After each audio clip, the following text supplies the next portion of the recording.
Okay, I'd like to go through the answers to the exercises from page 9. Now, a couple things going on here. First of all, I will eventually give you grades for these, but I don't know what happened to the groups. I don't know if you guys took all yourselves out of groups or if something went wrong with Canvas.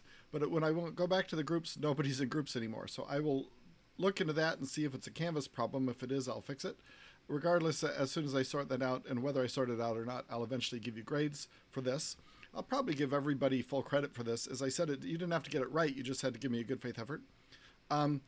So don't worry about the grades too much as I go through here. But what I do want to do is go through and talk about each one of these problems and sort of critique it a little bit. Now, partly I'm thinking about what would be a good answer for this problem. But secondly, I'm thinking what would be a good answer if you were doing your paper on this kind of thing. In other words, I want to demonstrate the kind of thinking you should have as you analyze arguments for your paper.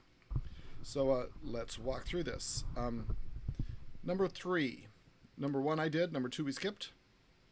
Number 3, hold on, let me move back to the top here. Number 3 says this.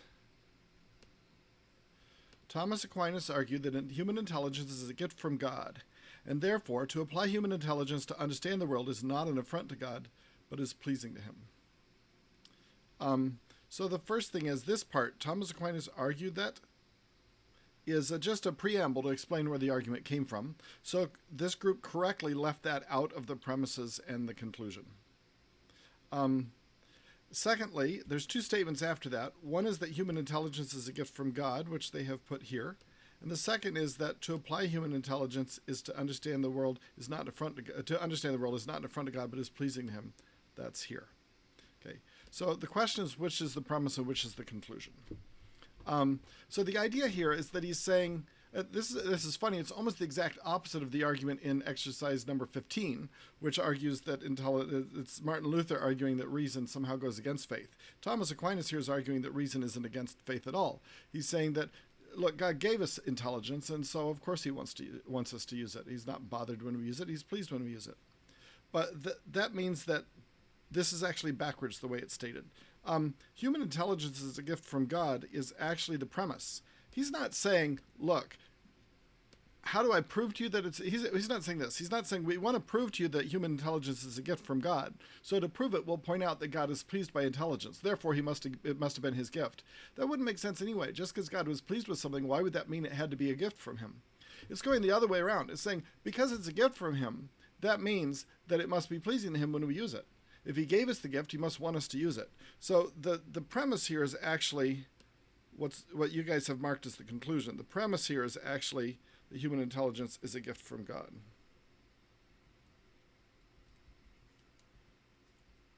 And the conclusion is actually that applying human intelligence to understand the world is not an affront to God, but is pleasing to him. Okay. There's a hidden premise here. There's an unspoken premise which might be worth thinking about, which is that if someone gives you a gift, they are pleased when you use it. You don't have to put that in for this answer here. If you were doing a paper on something like this, you might want to put that in as an extra unspoken premise. It would depend on how important you thought it was for analyzing the argument. If you think the argument really doesn't make sense without pointing that out, then go ahead and put it in and mention that it's not spoken normally and then just put it in. Because that's sort of the idea here, is that human intelligence is a gift from God, and if someone gives you a gift, they're pleased with when you use it. Therefore, it doesn't affront him, but pleases him when you use it. Let's go 4 I did. So we'll skip that. 5 I did. 6 says this. Good sense is of all things in the world the most equally distributed. For everybody thinks himself so abundantly provided with it that even those most difficult to please in all other matters do not commonly desire more of it than they already possess. Okay, so there's several things being said here. One is that everybody thinks they have a lot of good sense. Everybody thinks himself so abundantly provided with it. Even difficult people do not wish to have more good sense. Even those most difficult to please in other matters don't commonly desire more of it. And it's the most equally distributed thing in the world. Good sense is the most equally distributed thing in the world. So the first question is, do you have the conclusion in the right place? And here you do, because this word here, for, means because. And a because comes in front of a premise. So it's saying the conclusion is the good sense is the most equally distributed thing in the world, and the reasons are that, or the reason is that everybody thinks himself so abundantly provided with it, and so on. So what they're saying is this. He's saying, look, if you ask people if they want more money, everybody wants more money. Or if you ask them if they want more power, everybody wants more power. But if you ask them if they need more good sense, everybody says, I have plenty of good sense. It's everybody else who doesn't. Everybody, whether they are or not, sort of thinks that they're smart about life, that they have the right kind of, that they understand the way the world works, and it's other people who are idiots. And so we all sort of have a natural pride that makes us think that we're the ones who see the world right. And so Descartes saying that normally would make you think, wow, we must all have completely equal amounts of good sense, because nobody ever says, boy, I wish I were as smart as you are. Everybody's always like, well, I'm the smart one. So right, it runs like this. Everybody thinks they have a lot of good sense. Nobody wants more. So good sense is the most equally distributed thing in the world. That's pretty good. I want to point out two things. One is that if you wanted to, you could combine the first two or rearrange them in some other way. The reason you might think about it is they both sort of make the same point. The first one is that everybody thinks they have a lot of good sense. And the second one is that even difficult people think they have a lot of good sense. So really, if you say the first one, you've already said the second one. The second one is just emphasizing how true it is. So you could just leave these out, leave the second one out altogether if you wanted to. The second thing, I just want to point out, I hope everybody caught that this is not serious. He's sort of joking. He's not actually thinking that good sense is the most equally distributed thing in the world. He's just poking fun at the pride of men and women, pride of people, that they think, everybody thinks that they are the smart one and that everybody else is the one who needs to learn. So nobody ever seems to want to take any advice, or nobody ever seems to want to be corrected on anything. They always think they already know everything. So he's sort of joking and saying, wow, it must be really equally distributed. Nobody's ever envious of that. But he doesn't really mean this. So there's a lot of irony in this. It doesn't matter, even though it's a kind of a joke, even though there's irony, it's still an argument. It's an argument made in jest, but it's still an argument. Okay, you didn't have to, that would have nothing to do with whether you answered the question right or not. I just thought I'd point that out. Okay, 7. When Noah Webster proposed a dictionary of the American language, his early 19th century critics presented the following argument against it. And here's the argument.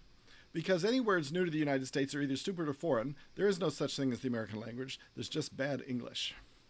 All right, so first of all, this stuff right here, when Noah Webster proposed the Dictionary of the American Language, his early 19th century critics presented the following argument against it. That is just setting up the argument. So that shouldn't really be in the argument. So this phrase down here that I highlighted should be left out altogether.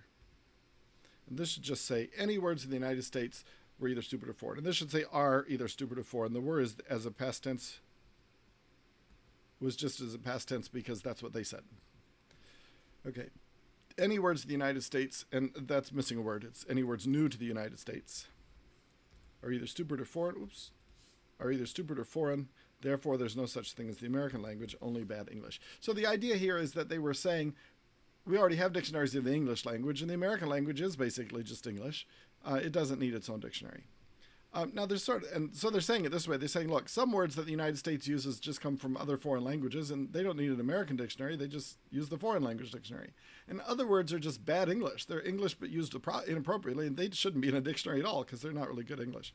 So again, if you wanted to, you could add, if you were doing this for a paper, you could add a couple of unspoken premises that are really part of the argument, but they're just not stated as such. So one would be something like this. Foreign words are not American, obviously. And 2 would be something like this. Stupid words are not part of correct language. So that's sort of what's going on here. They're saying, look, any word new to the United States is either foreign, in which case it's not American, or it's stupid, in which case it's not a part of correct language. So in either case, it doesn't give you an American language. There's just simply either English, which isn't correct, or something foreign. So that's you might, if you were doing a paper, you might want to add those two. You wouldn't have to. It would depend on whether it made it easier for you to analyze it to express those explicitly. 8 already did. 9 will skip. 10 runs like this. To boycott a business or a city as a protest is not an act of violence, but it can cause economic harm to many people. The greater the economic impact of a boycott, the more impressive the statement it makes. At the same time, the economic consequences are likely to be shared by people who are innocent of any wrongdoing. and who can ill afford the loss of income: hotel workers, cab drivers, restaurateurs, and merchants. The boycott weapon ought to be used sparingly, if for no other reason than the harm it can cause such bystanders. All right, so what it's saying here is, boycotts, sure, they can be effective, but you need to remember they hurt people that they're not aiming at. If you get angry at a city because somebody does something silly there and you boycott them, you actually are hurting the people who work there, which have nothing to do with what the city did. So you need to remember that a boycott hurts people who are innocent, and therefore you shouldn't use it too much, is what this is saying. Now, you may or may not agree, but that's what it's saying. So let's take a look. I have 2 comments here. The first premise says the greater the economic impact of a boycott, the more impressive the statement it makes. That comes right from here. That is definitely something the paragraph says, but it should not be in the argument. The reason is this: that statement doesn't contribute to the conclusion. The conclusion is that we shouldn't boycott very much. That statement actually would be part of arguing that we should boycott, saying, wow, look, the more economic impact we have, the more impressive the statement we can make. That's arguing for boycotts. So why in the world is that in this paragraph? Well, what's happening is they're doing something that's often done by people. They're going to argue against using a boycott very much, but they start by admitting that there are reasons for using it. So they sort of start by admitting the other side's argument just right away. And once they've sort of already admitted it, then they can go on and make their own argument. So that's why they say the greater the economic impact of a boycott, the more impressive statement it makes. Yes, that's true. However, at the same time. So that's an important part of the paragraph, but it's not part of the argument. It's the opposite. It's actually against the argument. So we should take that out altogether. Okay, the second thing is, down here with the conclusion, says the boycott weapon ought to be used sparingly if for no other reason than the harm it can cause such bystanders. This phrase, if for no other reason than, is essentially a synonym for saying because. The boycott weapon ought to be used sparingly because of the harm it can cause bystanders. That means that what we've got here is a premise again. It's giving you a reason for the conclusion. Keep reasons out of the conclusion, especially when you write your paper. So what you should do is just end the conclusion here. The boycott weapon ought to be used sparingly, period. Now, what do you do with this other part? Well, 2 things. One is, if that's a reason that hasn't been given yet, the reason specifically, it can cause harm to bystanders,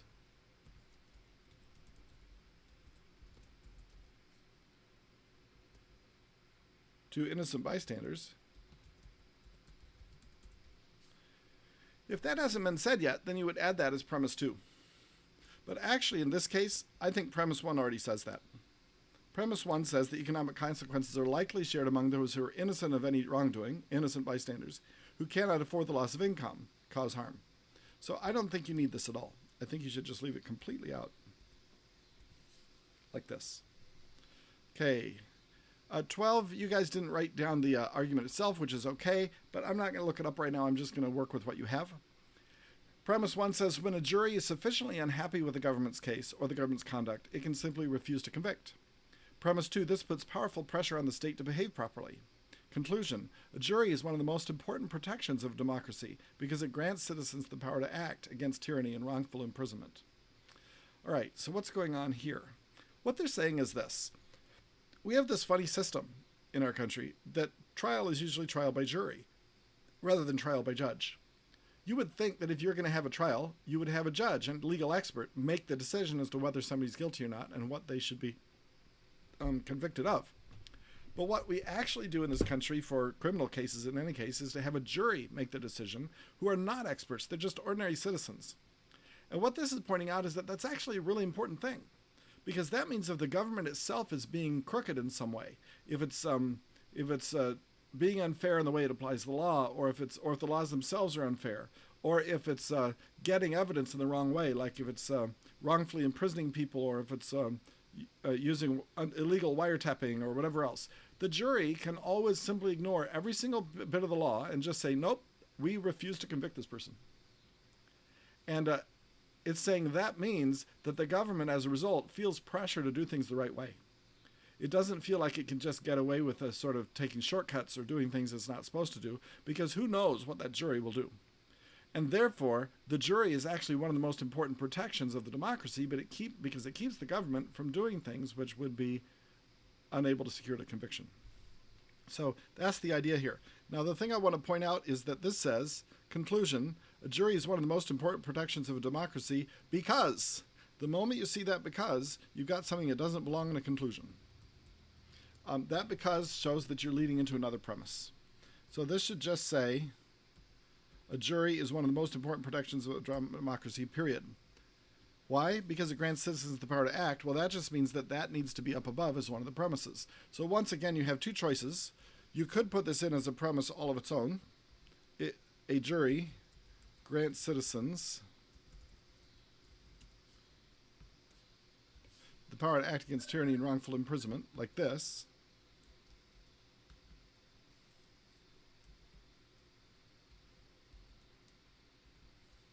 Is premise 3. Or, if it's already been said in the other premises, you can just leave it out, because the other premises will cover it.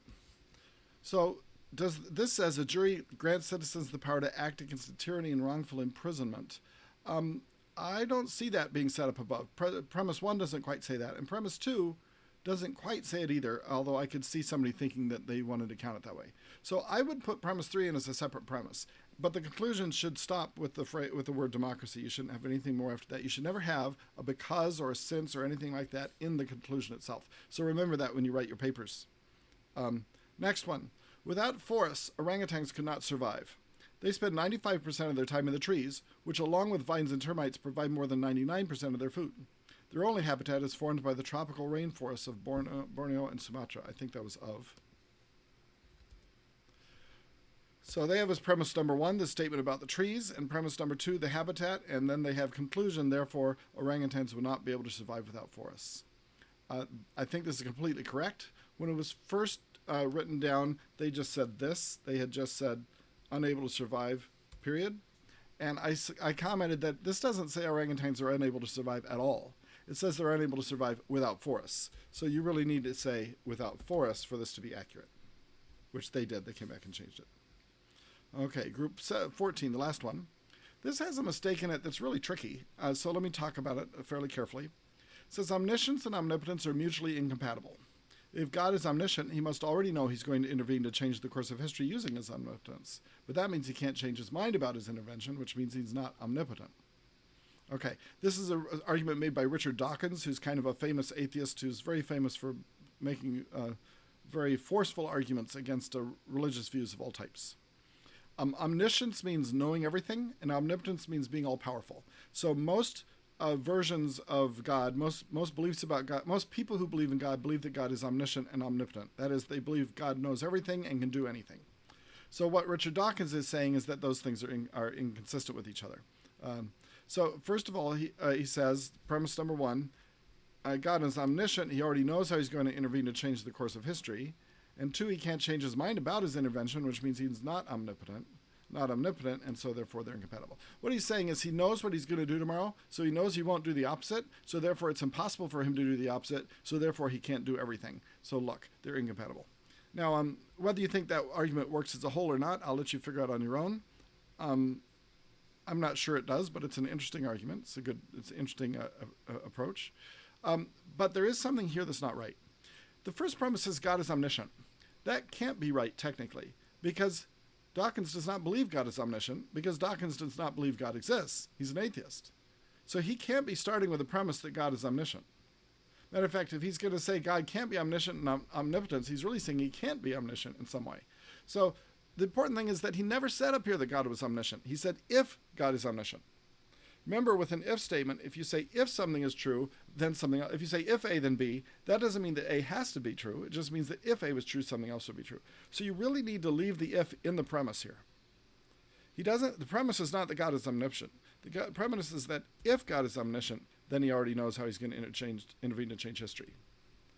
And it's in that case that he can't change his mind about intervention. So this also needs the if. If God is omniscient, then God can't change his mind about his intervention, which means he's not omnipotent.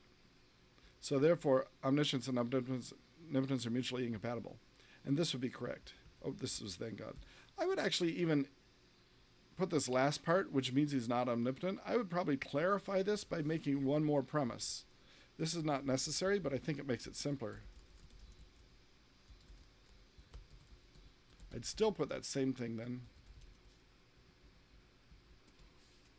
So it would look like this. If God is not omniscient, he already knows how he's going to intervene to change the course of history. Premise, if God is omniscient, then he can't change his mind about his intervention.